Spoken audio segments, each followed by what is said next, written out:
Fala pessoal, boa tarde. Todo mundo aí já almoçado, né? Provavelmente já viu algumas palestras aí hoje, deve estar uma parada massa aí. Como sempre, a Campus Party é um lugar muito top. Já estou aqui com a Campus Party, esse é meu nono ano, palestrando na Campus Party. É sempre fantástico, né? Estamos agora nesse novo normal, né? Digital Edition, bem bacana. É bom que dá para fazer essa proximidade com o país inteiro, para quem não consegue viajar, que nem sempre dá, mas a gente consegue trazer algum conteúdo, alguma coisa para apresentar para vocês. Bom, vamos começar aqui falando uma coisa antes de me apresentar efetivamente, né? Bom, galera, né, o sistema da palestra Think Different, Think Like a Rocker, a grande ideia dele é mostrar como é que está o pensamento do hacker, né? De acordo com esse novo normal, né? Todo mundo foi para casa, todo mundo está com computador ou pessoal ou do trabalho, com alguns controles ou não. E falar assim, como é que o hacker está pensando, né? Como é que eles estão tentando invadir? Eu sempre trago essa temática, né, de pentest, tal, até porque é uma das coisas que realmente eu faço no meu dia a dia há bastante tempo. E é sempre um grande prazer estar aqui com vocês. Antes de qualquer coisa, eu queria agradecer toda a equipe e a produção que está dando suporte aí, Bia, Gaúcha, a galera toda aí que está dando apoio aqui no background. Agradecer a todos o Francesco, o pessoal que organiza aí junto, Thales, né, como sempre, parceirão, né, tá junto com a gente aí. Muito obrigado por todo o apoio. Mas vamos lá para o tema, né, que a gente quer falar, ouvir conteúdo que essa galera está proporcionando para a gente ter aqui. Falar rapidamente de mim. Meu nome é Alcion Júnior. No momento, estou bem especialista nessa área de Cyber Threat Intelligence. Não sei se todos conhecem, mas o foco aqui exatamente é ficar pensando como é que são os hackers estão atuando, as técnicas que eles estão tendo, os tipos de ransomware estão sendo desenvolvidos, de que forma que está sendo levado uma ameaça para dentro da empresa. Então, a gente fica ali no underground, né, como o pessoal fala. Ali, às vezes, como a gente fala que é inteligência, né, fica disfarçado com outros nomes, mas a ideia é ficar ali vasculhando, entender para proteger a empresa, o local onde eu estou trabalhando no momento, tá? Eu possuo, falando um pouquinho do meu currículo, eu possuo 3 graduações em rede de computador, sou estilo nerd, eu gosto muito de estudar, muitas coisas são realmente aprendizado próprio, né? Vou lá com hands-on, internet, pesquisa, mas eu fiz muitos cursos e algumas certificações, como vocês estão vendo aí, como a galera está vendo aí, na verdade. Então, tem um pós em redes pela Cisco, tem um MBA em governança em TI e uma pós em cybersecurity. Fiz um mestrado em segurança cibernética também, estava fazendo doutorado, e aí larguei, daqui a pouco eu nem falo mais o que eu estava fazendo, já tem uns 2 anos quase que eu larguei, eu tenho que voltar bem forte com isso aí. Sou autor de livros, artigos internacionais sobre segurança cibernética, então se vocês deram uma pesquisada, vocês vão ver que existem alguns artigos em revistas como Hack9, dentre outras do mercado. E tem 2 livros que eu vou passar rapidamente só para mostrar para vocês. Tem alguns certificados, nós temos Security+, Ethical Hacking, ISO 27002, dentre outros aí, até de fabricantes. Sou instrutor credenciado pela Exim, e eu tenho um podcast, né, junto com mais 2 amigos, que na verdade é um webcast e podcast, para quem gosta mais de ouvir, a gente lança nas plataformas digitais, e a gente lança no YouTube os nossos webcasts, que eles são mensais aí do Security Cast, talvez algum de senhores já devem ter ouvido falar. Bom, peraí, tá aqui na tela. Um dos livros que eu fiz a contribuição foi esse aqui de Azabits. A galera que é mais de SysOps aí já deve ter ouvido falar, já deve ter visto esse manualzinho para quem implantou os hábitos, né? Esse livro é fantástico. Eu recebi o convite para fazer o capítulo 19 de segurança, meu amigo Adail. Eu gosto sempre de falar dele, que é um livro muito bom. A galera curte muito, então sempre deixo como recomendação até de leitura para vocês também, tá? Para quem quiser realmente falar de monitoramento de rede, monitoramento de sistemas, etc. E esse outro aqui foi um de segurança cibernética e foi realmente a produção full minha, que fala da política brasileira e a experiência internacional, que ela faz um comparativo de como a segurança cibernética no momento da edição desse livro estava, em comparação do Brasil e o resto do mundo que tinha publicado. Então, eu escrevi esse livro e fazendo essa comparação foi bem bacana também. Quem tiver interesse, vai atrás. Os 2 grupos aí que eu falo que eu participo, quem gosta mais da parte de desenvolvimento seguro é o da direita, né, do vídeo de vocês, que é um grupo de desenvolvimento seguro focado ali em trocar experiência, vagas, etc. também de emprego, quem quiser, quem está na área e quer dar uma melhorada, aparece muita vaga lá também. E o da esquerda é o do Security Cache oficial. Ele sim, hoje é o maior grupo em língua portuguesa que trata do tema de segurança. Nós temos em torno de 3.000 pessoas ativas lá que realmente trocam ideia direto dentro do Telegram. Tá, os dois são no Telegram. Então, quem quiser trocar uma ideia lá com a gente, bater um papo, tá? Fica à vontade, do nível mais iniciante ao avançado, tirar dúvidas, carreira, a galera tá sempre lá junto com a gente. E a gente publica também nossos vídeos lá do Security Cast, quem tiver interesse. Pinta por lá, que é sempre bacana ter uma galera nova lá querendo aprender e apoiar nosso projeto. Bom, perdi meu mouse de novo, desculpa. Vamos lá falar um pouquinho, né? Então, falar um pouquinho do cenário pré-pandemia. Como é que estava acontecendo? A gente tinha ali, no cenário pré-pandemia, vou voltar aqui rapidinho. No cenário pré-pandemia, a gente tinha algumas coisas que a gente pode dar uma olhada se for olhar no timeline, né? O que é esse timeline? Digamos assim, o que estava acontecendo um pouco antes, né? A gente tinha grandes ataques, né? Separei por grandes ataques aqui, de variantes do WannaCry, que estavam rodando em 2018 ainda, mesmo assim, né? Então a gente teve um grande ataque no semicondutor, no TSMC, que custou cerca de 170 milhões de dólares. A gente teve o Microsoft CryptoMine, que não deu para realmente entender qual foi o valor, o custo desse ataque, mas que atacou third parties, suppliers e customers da Microsoft. Não foi muita gente realmente, que era um PDF compromissado, né, que tinha alguns probleminhas ali, que estavam arquivos maliciosos internos, e eles faziam a parte de mineração de criptomoeda. Tinha um Tesla Malicious Inside 2018 também, né, que afetou efetivamente a Tesla. Também não foi falado quanto que foi o valor, o custo que isso aí deu dentro da empresa.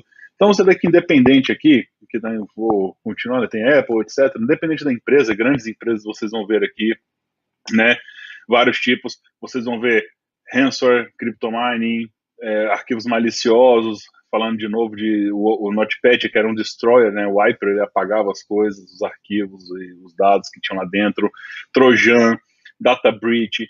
Então, tudo que é focado em segurança, né, olhando para o tempo, você vê que existem vários tipos, passavam-se por várias coisas, né? Por exemplo, o WannaCry, ele deu quando veio ali em 2017, ele deu aquele boom nos ransomware. Então começou a se fazer vários ransomwares e começou a se pedir dinheiro e etc. Tá?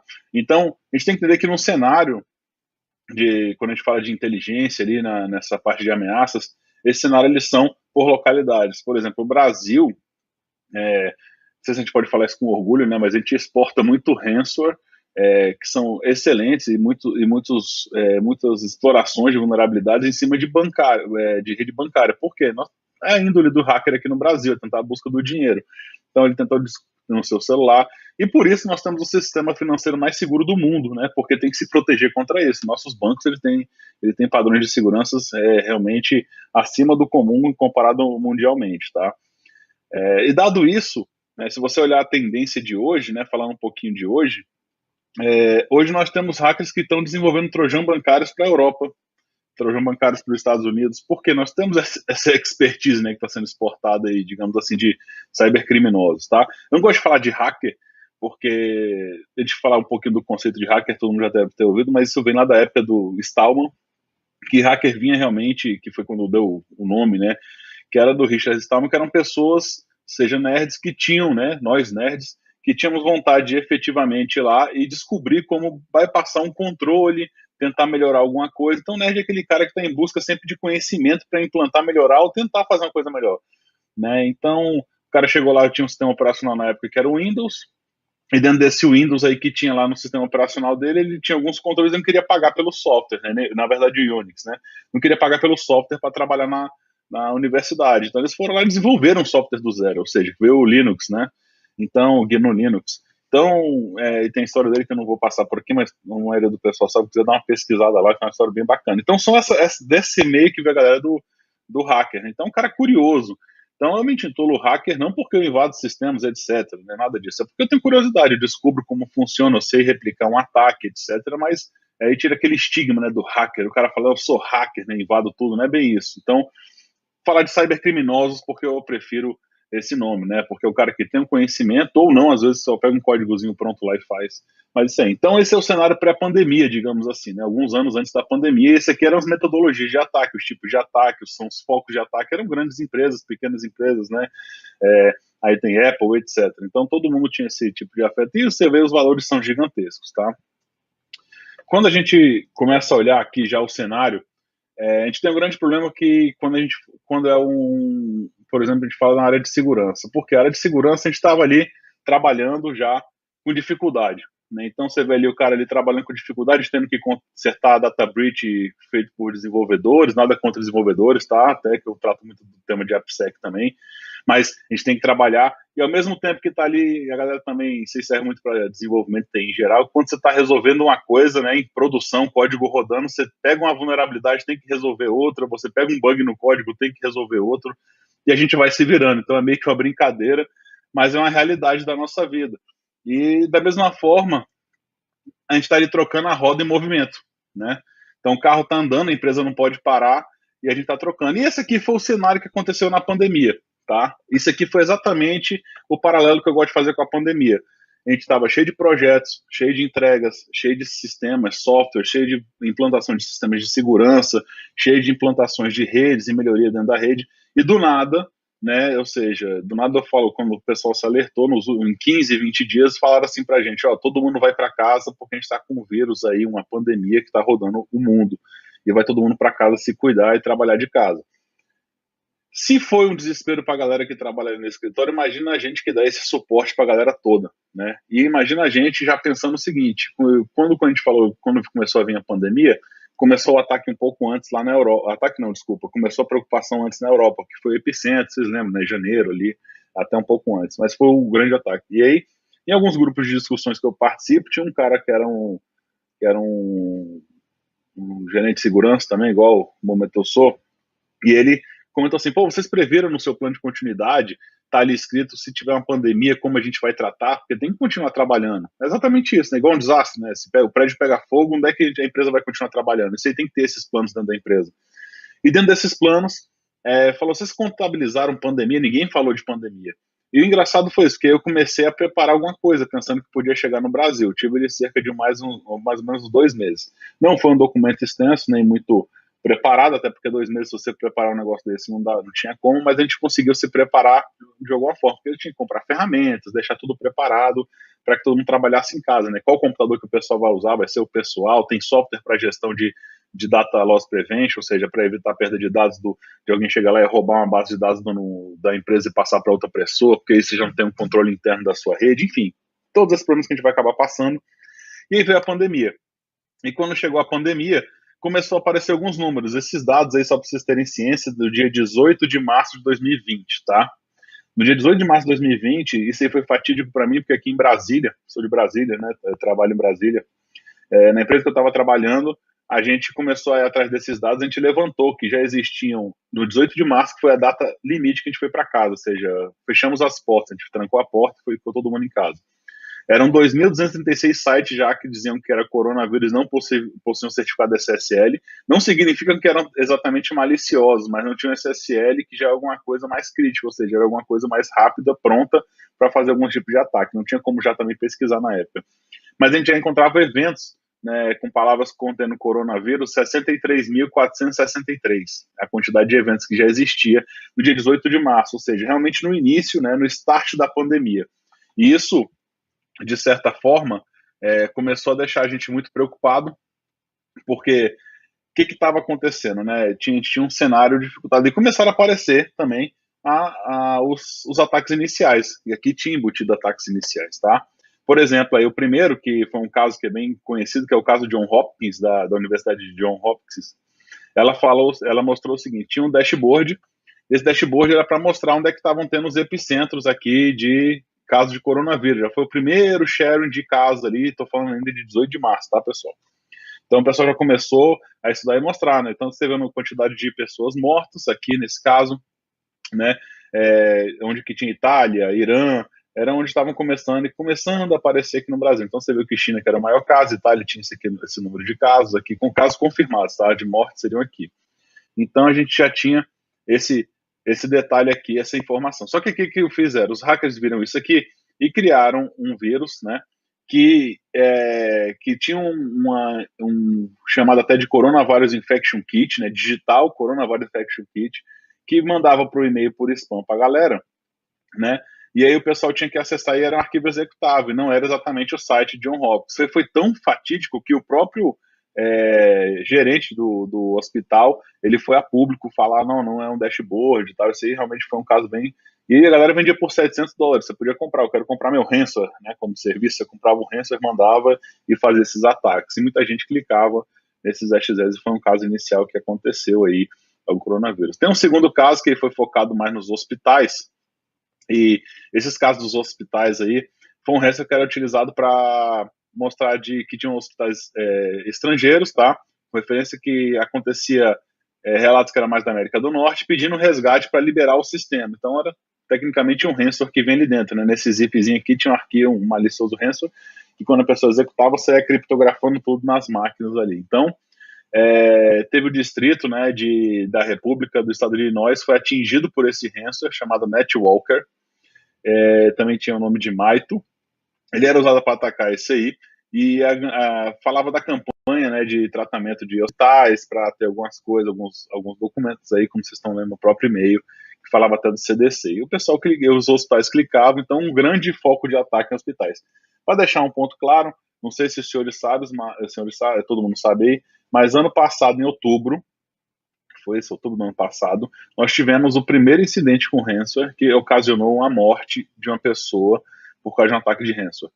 Né? Foi na Alemanha, e nesse ataque, efetivamente, teve uma parada nos sistemas e um paciente estava no hospital, estava utilizando alguns aparelhos, e aí, esses aparelhos foram afetados por esse ransomware, perdeu o controle e a pessoa acabou morrendo. Tá? Então, você vê a gravidade que a gente tem, às vezes, de um ataque de um ransomware. O pessoal acha, não, é só tratar os dados de volta, etc. A gente tem muito mais coisa envolvida, ainda mais quando se fala de hospital, governo, né, e falando até de guerra cibernética aí, que pode ter um ataque no país.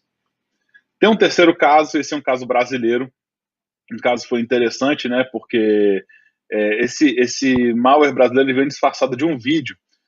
Acho que todo mundo ouviu falar, esse vídeo rodou também no WhatsApp, mas o WhatsApp não estava ali com o ransomware em si, tá? O malware, desculpa. Então nada mais era um trojan que ele vinha por e-mail, alguns sites de phishing, né? O pessoal jogava, entra nesse link aqui, entra naquele link, aí você entrava e tinha um trojan executável, era um exe, MSI ou .ln, cara, para rodar em cima de Windows, efetivamente. Então, ele fazia o bloqueio de alguns antivírus, de um sistema, produção de sistemas de rede nativa, e liberava acesso ao computador para uma vítima, até da vítima para um cybercriminoso, tentando, de alguma forma, fazer ali uma botnet ou usar teu computador como uma ponte de ataque, né? Um robô para uma ponte de ataque. Esse trojan era conhecido como Guildman, tá? Que usava a parte do coronavírus também para liberar acesso remoto e fazer esse tipo de coisa, e roubava suas credenciais de internet banking, né? Porque ainda tem muita gente que usa no computador, apesar da grande parte, né? Grande maioria utilizar já mais no smartphone hoje em dia. Outro caso até curioso, não sei se vocês receberam isso aí, mas isso aí foi um site que você clicava e entrava e ele falava, né? Porque já tinha, nesse momento já começou, todo mundo tinha gripe, né? Já começava a achar, lógico, o desespero, né? Geral, todo mundo estava desesperado. E aí o pessoal começava a achar, pô, tô gripado, tô não sei o que, será que eu tô com coronavírus? E não tinha teste para todo mundo, né? Então era uma coisa complicada ali, março, abril. Eu até sofri desse problema. Foi engraçado porque eu tinha ido para São Paulo no início de março. Quando eu voltei, já estava estourando a história do coronavírus, vamos todo mundo para casa, e eu voltei gripado, né? Eu fui pro hospital, o cara falou, você tem quais sintomas? Eu falei, não lembro agora de cabeça, mas tinha uns 2 sintomas ali. Ele, não, é muito pouco, vai para casa, os testes realmente estão adaptados ali para um grupo mais restrito, que tem mais 2 ou 3 tipos de sintomas. Então, dada essa escassez, o pessoal utilizou também como técnica a escassez dos testes, onde você colocava ali seus dados, nome completo, número do cartão, data de validade, o CVV e seu CPF. Você estava passando os dados do seu cartão achando que ia poder fazer o teste do coronavírus, né, de alguma forma. Então, tentava vender um produto ali que não existe. Foi um caso bem brasileiro e muita gente caiu, galera. Tá? Passando um pouquinho já desse até meados ali do início da pandemia ali para 2021 já, né, voltando para cá agora, a gente tem algumas coisas, alguns números que são importantes a gente entender, tá? O primeiro, falando de números desse mês, a gente está tendo umas ferramentas de captura chamada OpenCTI. A gente teve um levantamento de mais de 257 mil hashes, ou seja, hashes são arquivos maliciosos que foram encontrados rodando na rede, dentre eles todo tipo de mal que você imaginar, ransomware, vírus, trojan, etc. Mais de 88 mil IPs, maliciosos, tá? Então são IPs que tentam fazer ataques ou que se comunicam com Trojan ou que são sites falsos, com informações falsas, etc. Mais de 389 mil URLs e mais de 158 mil domínios, tá? Registrados também. Então, a gente começa a pensar assim, o tanto que deu em cries em números focado na questão de tentativas de ataque, tá? Focado o quê? Sempre, hoje em dia, como tá na moda, tá saindo de moda, né? O pessoal fala, né? Brincadeira à parte, coronavírus, mas como era o nome que tava na moda ali. Bom, galera, mais um ponto aqui, interessante ver de onde vem as origens de ataque. Você vê ali que Rússia, China, Estados Unidos está bem acima e a gente tem o Brasil, tá? Isso são dados mundiais, de captura mundiais, da onde que vem os ataques. Então você vê que o Brasil ali está entre as grandes fontes, né, falando das comparações de origem de ataque. A gente tem ali também Bulgária, Vietnã, Irlanda, Panamá e Romênia que apareceram mais promeados ali de descendo agora, né? Ou seja, até junho ali mais ou menos, maio, junho. Falando um pouquinho das formas principais de ataques, né? Então, se a gente está falando de Mindsec hacker, a gente tem que falar exatamente disso, né? O Mindsec de um atacante. As principais portas de destino, a gente vê que era 1433, que é de banco de dados, depois subiu para 5900, começou a ser maior. Você vê nas portas 22 ali, que são de SSH, de FTP, desculpa, que é de SSH não, de... Agora fugiu a cabeça. Mas as portas 22, né, que estão ali, a 5060, 3389. Então são portas de comunicação, na 80 ela passou ali em março, mas ela sumiu de novo, né? Então não são portas de destino ali de tentativa. Mas aqui no canto esquerdo ele está dizendo, por exemplo, 5900 é da VNC, né? SSH mesmo tinha acertado, não sei porque eu falei que não era. Não, eu falei que era FTP, né? Trocado, desculpa. SSH é 22, é isso mesmo, eu tinha acertado. A 1433 banco de dados, né, que é do MySQL, a gente tem a 3389, que é acesso remoto aos computadores Windows, né, um protocolo de utilização ali de acesso remoto do Windows, e 5060, que é SIP, né, que é a parte de ligação de VoIP. Então, se a gente começar a olhar, né, as fontes de ataque do início desse ano para cá, elas estão tendo uma mudança, né, começou a sair do foco muito banco de dados, começou a sair maior a questão do VNC, né, o VNC subiu muito, provavelmente, né, explorando algumas vulnerabilidades que estão aparecendo nesses acessos remotos, né, que o VNC é um programa, né, um software, né, que usa esse protocolo, que usa a porta 5900. Então, o foco está maior para esse lado. A gente já começa a desenhar uma técnica aqui, ou seja, como está funcionando ali os tipos de ataque de um cybercriminoso. Tá, aqui é uma coisa legal que eu sempre gosto de passar, né, galera? Tomara que nenhum de vocês, né? Geralmente a gente não usa a nossa senha desse jeito, né? É difícil a gente usar, a gente usa mais dados pessoais, né? Ali, alguma coisa, número, sequência. Mas se vocês olharem, esse 1, 2, 3, 4, 5, 6, 7, 8, teste, etc., tá no quadro superior, desculpa, tá no quadro superior direito ali, a gente consegue entender que é o foco principal de ataque, são essas senhas mais simples. É que são default quando você instala um software novo, um sistema novo, alguma coisa nova na sua empresa, são os padrões. Da mesma forma são o da esquerda aqui, que são os logins. Então, PI, teste, user, admin. Então, tentem fugir disso aí, né? Que você coloca isso aí para a rede, você tem um monte de bot que fica ali vasculhando os IPs e vasculhando os IPs o tempo todo nas redes. Então, você pega esses bots aí que ficam testando essas senhas, né? A gente já sabe que, como são os que mais batem aí, são esses. Provavelmente, se você colocar isso aí rapidamente, vão descobrir a senha, podem tentar aí fazer alguma coisa nos seus sistemas, tá? Então, tomar muito cuidado, fica a dica aí pra galera. Agora um pouquinho de hash, como eu falei para vocês, esses hashes aí são focados em alguns tipos de tentativa, então a gente vê que o maior foco ainda é o Trojan, né? Olhando no gráfico da direita, são 34% dos tipos de hash analisados, 31% ORM e 25% backdoor. Tá? A gente tem um ransomware ali em 5%, já diminui, nunca foi tão expressivo assim, mas geralmente o ransomware pode vir encapsulado em forma de um trojan para depois ser executado, ou enfim, né? A gente tem o exploit normal, que são códigos de execução para exploração de vulnerabilidade, e o detect VM. Tá? Então a gente vê que no global e no Brasil a gente tem os números um pouco diferentes, né? E aí o ransomware na Crycrypt foi um dos que estavam mais em cima do Brasil, que eu já tinha até comentado no início lá, quando estava rodando em 2018, ele ainda continua rodando hoje para fazer criptografia. Pós-pandemia, o que eu falo? Quando a gente fala de pós-pandemia, eu já começo a levantar algumas coisas aqui de como a gente começa a se proteger de alguma forma, tá? Então, por exemplo, a gente está indo muito para o Cloud Native Security, então começar a pensar em segurança nativa, né, quando a gente fala de cloud, porque tudo está indo para cloud, né? O pessoal ainda mais agora que está se desfazendo de prédios, onde o home office está se tornando, estava fazendo uma pesquisa lá no LinkedIn e o pessoal fez uma pesquisa lá, estava rodando um post, e nesse post no LinkedIn o pessoal comentava, né, quem que está aqui vai voltar para o home office, quem vai ficar de home office ou quem vai voltar para a empresa. Está dando 50%. Se a gente colocar em números aí, então 50% das empresas podem começar a fechar as portas. Em que sentido, né? Devolver prédio alugado, devolver data center e começar a pensar migração efetiva 100% full para a nuvem, quem já não estava. Tá? Então a gente tem que começar a pensar nisso. Pensando na galera em casa, rede com zero trust, ou seja, né, com, né, digamos assim, com dar acesso a quem precisa realmente, em vez de dar todos os acessos, não, você dá o acesso que aquela pessoa precisa para trabalhar naquele momento, segregação de função, e aí vai um monte de coisa aliado a esse conceito de zero trust. Hiperautomação, dispositivos de segurança inteligentes, você começa a trabalhar não só com a inteligência, mas com dispositivos de segurança que consigam analisar o comportamento, né, do user behavior, etc., né, ou seja, do usuário ali em casa, trabalhando. Aceleração digital, tá? Esse é um foco muito grande, que é o que está acontecendo, né? Eu até brinco muito, né? O pessoal falava de fazer essa transformação digital. Tinha vários fatores, né? Quem tem que querer é o dono da empresa, o CIO tem que estar muito focado, alinhado com o produto, a galera de produto tem que querer ir para lá. Aí vem um acelerador, né? O acelerador foi o Covid, foi a pandemia. Realmente acelerou a galera ir para o digital, foi uma coisa assim.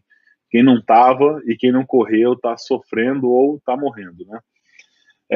Ameaças avançadas, políticas, geopolíticas tensions são coisas que podem afetar de alguma forma a sua empresa, e a questão de supply chain security, né? Ou seja, quando a segurança tem que ocorrer toda uma questão do foco do supply chain.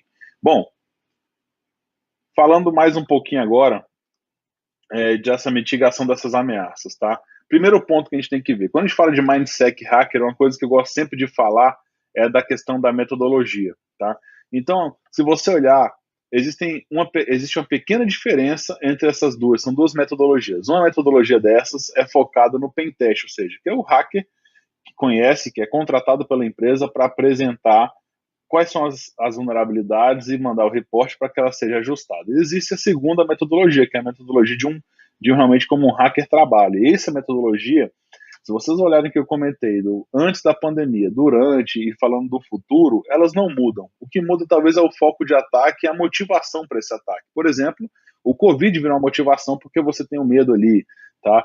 Então, se o cara ficar usando sempre o mesmo ataque, você mandar se na época do início do Covid você mandasse um trojan ali, focado em Receita Federal, falando que o cara estava devendo imposto de renda, e o outro falando do Covid, você sabe que o alcance ia ser muito maior que o Covid, porque você usa um pouco do medo da pessoa, o cara quer usar, clicar no link, ver o que é, e geralmente o cara já sabe, não, Receita Federal nunca me mandou e-mail, não vai mandar hoje, não clica no link. Então, a metodologia deles é mais o foco de atuação, como o cybercriminoso vai atacar. Então, esse de cima aqui, né, é o foco como ele trabalha. Então, eu vou citando aqui os passo a passo, eles vão ser iguais até o último, onde eu vou fazer essa grande diferença, e tem umas pequenas diferenças também. Primeiro, né, nesse primeiro aqui é quando faz aquele acordo inicial, qual vai ser o tipo de modalidade de pentest que eu vou fazer, o que eu preciso do pentest, eu faço um acordo de confidencialidade, etc, tá?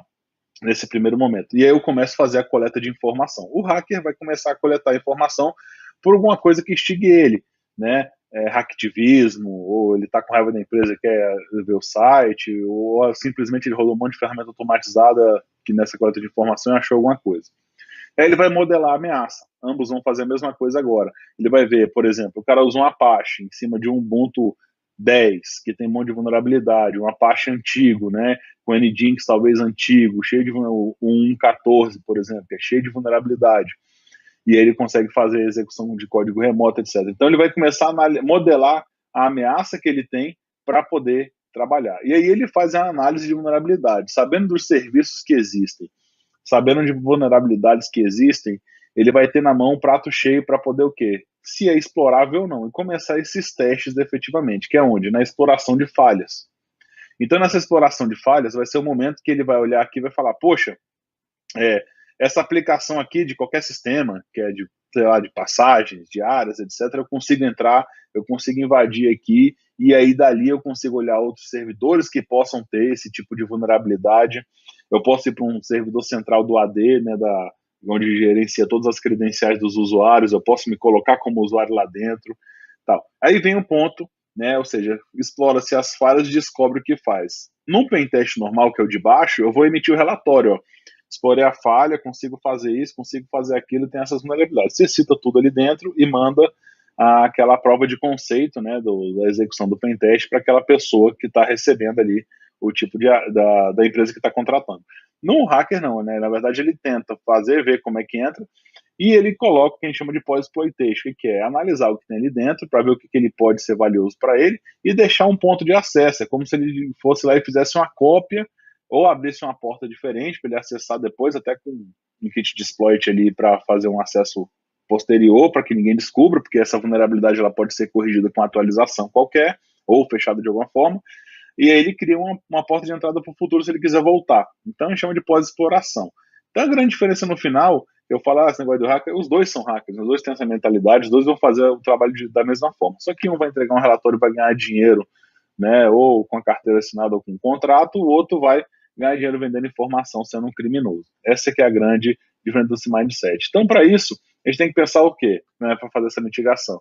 Segurança reduzida em BioD e dispositivos móveis. Então, todo mundo trabalhando remotamente, em casa, usando Wi-Fi público, você tem que começar a falar o seguinte: a segurança de dados é responsabilidade da empresa, de todos os funcionários. Galera, não coloque senha falsa, não clique em qualquer spam ou phishing, né? Não instale qualquer software no seu computador se o cara usa o computador pessoal, se for da empresa, né? Se não for um BioD, já vem um monte de bloco, mas se for um BioD, né? Bring your own device, você usar o seu mesmo dispositivo para trabalhar, não instale qualquer coisa, tenha cuidado, você tem que começar a fazer aquela cultura, aquela aculturação com o seu cliente, tá? Com o seu usuário, desculpa.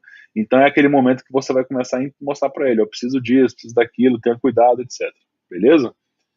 Outro ponto, a questão de rastreamento e gerenciamento de ativos na nuvem. Então, você tem ali dispositivos que são da empresa, né? Então, é quando você vai com... Antigamente tinha um espaço confinado, né? O cara estava ali entre quatro paredes, controlado, com filmagem, com segurança, catraca, né? Crachá para entrar nas localidades. E agora o cara está na rua. Né? Então, quando o cara está fora da instalação, o escritório fio, os dados não estão trocados entre funcionários de formas que às vezes até bypassam os seus controles. O cara, não, sei lá, o Slack da empresa está fora por algum motivo, né? Que nem aconteceu ontem de cair a Akamai, deu um problema lá e um monte de serviço ficou fora. Vou te mandar aqui pelo WhatsApp, né? Então você tem ali, olha o usuário assim aqui, eu estou te mandando a senha pelo WhatsApp. E aí você tem que ter um gerenciamento de ativo mais forte, né? Ou seja, fazer alguns bloqueios. É uma coisa, às vezes, chata para o usuário. Falar, não posso usar meu computador para acessar? Não, não pode. E você faz vários bloqueios, né? Por exemplo, utilizando uma VPN para fechar essa comunicação ponta a ponta. Usar, por exemplo, soluções como geofencing, monitoramento preditivo de ativos, né? Ou seja, o cara começou a acessar ali na tua rede serviços, ele começa a descobrir, o cara está acessando do Mac, mas, poxa, mas eu distribuí para ele não foi um Mac, eu distribuí uma máquina com Windows, por exemplo. Então o cara fala assim, tá alguma coisa errada, vamos ver se alguém está usando a conta dele ou se ele está usando de um dispositivo errado. Aí você começa a fazer o monitoramento e análise de tudo que está rodando ali dentro daquela rede ali que você está analisando, tá? Desculpa, daquele login que você está analisando. Outra é a questão de sistemas inadequados de backup, tá? Então a galera pensa assim, com o ransom eles se tornam mais ativo, tá? Ou seja, você tem uma perda acidental de dados, ou um funcionário remoto que não tem as opções adequadas de backup para fazer a recuperação, vai lá e faz alguma coisa. Então, a questão do backup ela é fundamental, porque as empresas precisam não somente para apagar, apaguei o arquivo aqui do Drive, desculpa aí, volta. Não, tem um ransom que a gente estava comentando, né, que é o malwarezinho que entra ali e criptografa tudo nas máquinas.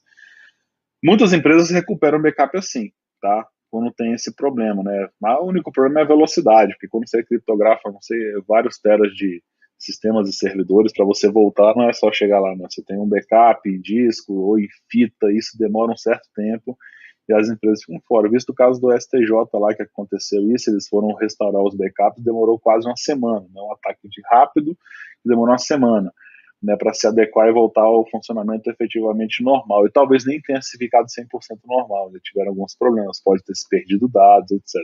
Então, eles se tornam mais acentuado quando seus funcionários usam o mesmo dispositivo para trabalho e para uso pessoal. Quando a gente fala do BioD aqui agora, né? O cara usa o BioD para utilizar entre ambos os dispositivos e aí ele começa a trazer alguns problemas, porque ele pode instalar o que ele quiser ali dentro. Esse ransomware entra na sua máquina, e aí você está usando a VPN. Esse ransomware pode rodar na VPN e chegar dentro de uns servidores, lá dentro de outras máquinas conectadas nas redes de VPN, dependendo da arquitetura que você implante de VPN, de acesso de VPN. Então, isso tudo é um problema, né? Então, como está ali, tá um exemplo ali, no lado direito fala alguns números, né? Ou seja, a perda de dados é o número 2 das ameaças em cloud security, né? Então, você vê os grandes problemas. E tem um segundo ponto que eu acho importante, né? Quando a gente fala de backup, né? Eu brinco muito que assim, fazer backup é muito fácil, né? O difícil mesmo é fazer o restore, porque muita gente faz o backup e não testa. Será que eu vou conseguir restaurar esse backup? Não tem teste. Aí quando tem um incidente, tenta restaurar o backup. Eu não consigo, né? Deu pau no backup e não consigo. Busca do dia anterior, do mês anterior, quando vai ver, né, esse backup nunca foi feito de forma correta e acaba impactando diretamente ali no backup, no plano de continuidade de negócio da empresa. Então, isso tudo tem que ser pensado. Entre outros aqui, dados aí que vocês podem ver depois e passar, tá? Bom, conformidade com a LGPD, todo mundo acho que deve estar ouvindo já LGPD o tempo todo, né? Apareceu aí um monte de especialistas em LGPD agora, né, em segurança nesse momento, dado a criticidade do problema. Então, a conformidade com a LGPD ela continua sendo o grande desafio, tá? Muita gente fala que está em compliance com a LGPD, mas se for vasculhar, não vai estar. Existem realmente vários pontos para serem tocados, né? Depende muito de quem está à frente da empresa que está à frente. Então, é muito importante nesse ponto, né? Ver se realmente foi refinado em relação ao LGPD, se está claro, como vai tratar os usuários a galera que usa BioD, como está o trabalho em casa ou até na viagem. Também a gente tem que pensar, né, se a realidade vai ser continuada esse escritório formal, as melhores práticas de segurança de dados não podem ser esquecidas, o funcionário usar o e-mail pessoal para enviar documento de trabalho, tudo isso tem que ser pensado. Como é que você vai controlar, né, uma máquina do cara se ele baixa um arquivo do e-mail da empresa e bota no Gmail dele e manda? Numa empresa você consegue, você instala um monte de clientes ali, dispositivos que vão gerenciar e controlar esse tipo de ação, né, que são DLPs, são entre outros tipos de softwares que existem aí para isso, né? DLP é o Data Loss Prevention. E a questão de indicar para a galera, não usa Wi-Fi, né, pública, usa o Wi-Fi da sua casa, né, compartilhamento de internet com outras pessoas, né, usar o Wi-Fi sem senha. Por incrível que pareça, ainda acontece isso, é mais difícil, né, hoje é muito mais difícil, mas isso acontece. Então a LGPD ela veio para apoiar nessa proteção e privacidade de dados pessoais. Então, que é um braço muito forte, um pedaço, né, muito grande da segurança. Né? A LGPD é um pedacinho da segurança ali que a gente fala de privacidade, porque a privacidade ela vai tendenciar a dar privacidade aos dados que você tem, mas aí como é que a segurança protege isso tudo, né? A gente tem que resguardar isso. Então, o pedaço da LGPD ela é executada muito pela segurança, né? As demais ações eles são focadas no que tem na legislação. Outra coisa, né, questão de sensibilização, né, que a gente fala de awareness training, o treinamento da galera aí para que está trabalhando em casa, né, da equipe remota e principalmente isso, aqueles grandes coisas, né, porque muita gente fala assim, pô, tô em casa, mas eu quero trabalhar, sei lá, numa praça ali, onde não tem ninguém perto, sei lá, o cara quer trabalhar em um lugar ali que vai estar com segurança, né, na questão de saúde e etc, e vai estar fazendo seu trabalho fora do local. E falando, talvez, num telefone sobre um assunto importante, né, ou no meio da rua, resolvendo um problema, mas no escritório falando, por exemplo, o cara, não, tudo bem, esse documento aí, dessa transação de 1 bilhão que a gente vai fazer hoje à noite, hoje de tarde, tá tudo certo. Só que ele esquece que existem mais de 20 pessoas ao redor dele naquela fila de um cartório, do próprio hospital, enfim, tanto faz, né? Mas tá ali 20 pessoas ao redor dele. Não explicar pro cara, galera, uma videoconferência, uma comunicação dessa é um ativo preocupante. Isso aí você está passando a informação verbal, por mais que o cara não tenha acesso ao documento, mas é uma informação verbal e uma informação confidencial está sendo vazada. A forma de fazer uma videoconferência, tá? Como vai se expressar, a linguagem corporal, cena, etc. Quem que vai estar naquele negócio? Como a gente fala de confidencialidade de e-mail, né? Para quem que você vai mandar o e-mail, de que forma você vai mandar o e-mail, para quem que você vai mandar o e-mail e tudo isso. Então, assim, esse treinamento de segurança é importante. Muita gente, eu acho legal, isso eu deixo bem claro, né? O pessoal fala, né? O senhor hashtag sincero é mais ou menos isso.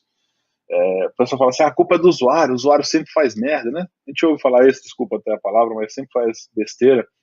E a gente olha assim, pô, mas o usuário está fazendo besteira por quê? Né? Ah, porque ele não sabe. Eu falei, sim, mas então se ele não sabe é porque você não está fazendo uma campanha efetiva de treinamento com eles, né, contra essas ameaças. Por quê? Então a culpa, na verdade, volta para a galera de segurança. A gente não tem muito esse viés de ficar tratando muito com o usuário. A galera gosta muito daquele negócio de mexer em código, codar, tá ali, né, mexendo em Firewall. E esquece que a conscientização do usuário é um fator importante. Então a culpa é do gestor de segurança. Né? Então não é do cara, porque deixou de fazer a conscientização. Agora, quem depois de várias conscientizações tentar focar e bater em cima desse ponto com o pessoal e ainda continuar fazendo, aí sim, reincidência, aí pode acontecer, óbvio, né? A falha humana é normal e é mais do que normal acontecer. Então, errar é humano, né? Persistir no erro é mais humano ainda. Então, a gente tem que estar ali sempre fazendo essa conscientização para ajudar a galera. Então, o bot score não é culpa do usuário, né? É culpa do gestor de segurança que não está treinando o usuário. Sensibilizando as equipes remotas, e o protocolo de segurança de dados, a gente tem alguns pontos que a gente tem que passar, tá? Quais são esses pontos aí que eu vou colocando? Primeiro, identifique as informações, identifique e especifique as informações e documentos são sensíveis, né? Como é que o cara vai saber se é sensível ou não? Tem que ter uma política de classificação de documentos, de informações, tá? Sensibilizar suas equipes remotas, que é fazer o treinamento. Garantir remotamente que seus usuários estão em conformidade com a política de segurança. Se é um BioD, implemente controle. Se for um computador da empresa, envie ele realmente todo configurado para não ter problema em vazamento de dados. O cara não deixar que a impressora se ligue para ele imprimir documento, esse tipo de coisa e mais um monte aí que a gente já sabe. Foco em criptografar os dados dos dispositivos, pelo menos os que ficam na área sensível ali de documentos, né, para também não ficar muito pesado e lenta a máquina.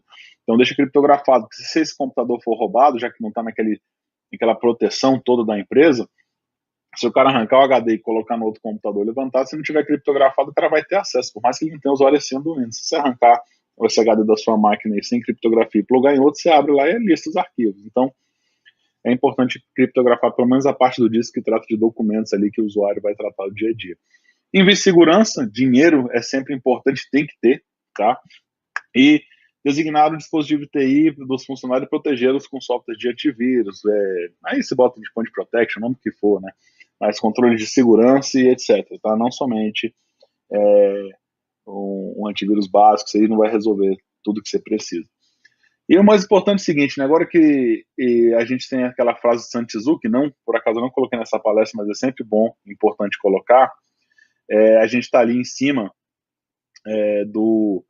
daquela frase de Santizu que diz: se você não conhece seu inimigo e nem a si mesmo, você vai ser sempre derrotado. Se você se conhece e não conhece seu inimigo, a chance de empate é real. Agora, se você conhece seu inimigo, que é o cybercriminoso, e conhece sua rede, a si mesmo, o que tem ali de proteção, a chance de vitória é de quase 100%. Então, focado nisso que é importante. Você tem que saber como é que eles atuam, que é o mindset deles. Você tem que entender como a sua rede está estruturada para saber os pontos que elas podem ser exploradas e tentar se defender ao máximo naquela grande situação, tá? Vou mandar aqui para o pessoal, já pedi, né, que eu vou finalizando aqui, quem tiver dúvidas vai mandando lá, daqui a pouco eu vou respondê-los, vou deixar uns 5 minutinhos aí para a gente bater esse papo. Então, na verdade agora, foi mal, achei que ainda tinha mais um slide, né? Era esse da arte da guerra aí, que eu gosto sempre de falar do livro de Sun Tzu. E deixar aí algumas perguntas para vocês. De qualquer forma, esses aí são meus contatos, que eu sempre gosto de deixar. Quem usa e-mail ainda, quem é a galera do e-mail da antiga aí, pode mandar e-mail. Quem quiser mexer nas redes sociais, esse é meu nick, tá? Que muita gente chama Alci Jones, meu apelido. Pode mandar esse e-mail para Alci Jones aí, sem problema nenhum. Desculpa, procurar Alci Jones nas redes sociais, Instagram, etc. Vocês vão me achar. E no LinkedIn eu sempre deixo muito bem aberto para a galera que quiser se comunicar. O LinkedIn é uma rede profissional, acho bem bacana, a gente está sempre integrado ali. Lá eu posto algumas coisas sobre segurança, algumas coisas sobre vagas também que ocorre de várias empresas que eu vou receber, o pessoal pede para eu replicar. Então estou à disposição para tirar essa na qualquer dúvida de vocês. E no Security Cast, foi o grupo inicial do Telegram que eu passei para os senhores, eu também vou estar à disposição, então fique à vontade lá. Galera, deixa agora aberto aí para as perguntas, peço aí para a Bia E para o Gaúcho aí, não sei quem que está gerenciando direito, acho que é a Bia, né, que está em cima das questões aí. Se tiver alguma dúvida da galera aí, eu estou à disposição para tirar agora, senão a gente já encerra aí e de antemão eu vou agradecendo a vocês.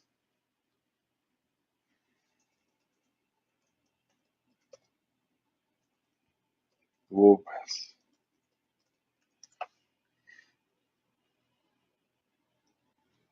aí eu deixo aberto aí para que a gente. Estou esperando aqui que ela vai fazer, coletar as nossas dúvidas aqui para mandar para a galera, para mim aqui, para que eu possa tirar de vocês sobre qualquer parte, né, da questão de tanto do pós-pandemia, pré-pandemia, ou enfim, do que tipo de ataques que são realizados, tá? Ou qualquer tipo de exploração que é realizada, ou até profissional, a galera que tem dúvidas aí na questão profissional, né? Poxa, eu quero seguir para ser analista de segurança, quero trabalhar com threat intel, né? Quero trabalhar com desenvolvimento de seguro. Então, com qual caminho eu devo seguir, certificações a serem tiradas, fico realmente à disposição da galera aí.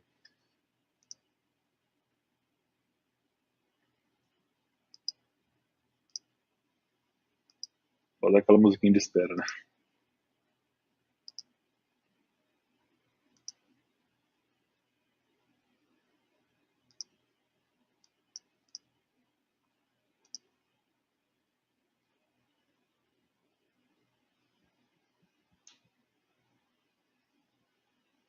Bom, pessoal, então acho que é isso. Não teve alguma pergunta, Bia? Beleza, então acho que a gente pode fechar e encerrar então. Por mim tá fechado. Agradeço aí a participação da galera aí na palestra. Espero que tenham todos gostado, né? Como eu falei, entre lá nos nossos canais, entre no meu LinkedIn lá, engenharia de comunicação, e as dúvidas vocês podem tirar depois, sem problema nenhum. Muito obrigado. Então, ótimo evento aí. Valeu a Campus Party novamente. Até a próxima, no 10º ano que vem, se tudo der certo. Abraço.